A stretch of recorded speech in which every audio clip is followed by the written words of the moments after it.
All right, folks, what do you say Monday morning? So it looks like today's the day we've been waiting for. That's right, volatility's back. We had the VIX jumping north of 25 this morning. We've come off those highs. We're right around 20, seeing big moves across the board. Stock market down over 1.5%. We're seeing the S&P's down 1.6% right now. Big moves to the downside. Why?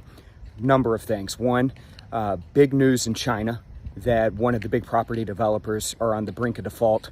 That's driving Chinese markets lower. The Hang Seng was down over 4% last night. We're seeing that trickle into the US market.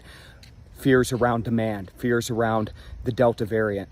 All these fears that we've talked about are starting to come to fruition today, and we're seeing that impact on the market.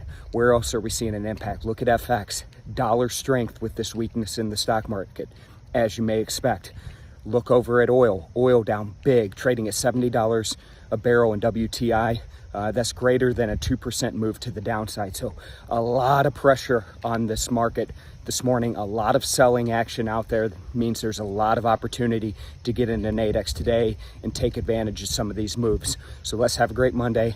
Let's kick things off. It's Fed week. Fed starts their meeting tomorrow. Announcement coming out on Wednesday.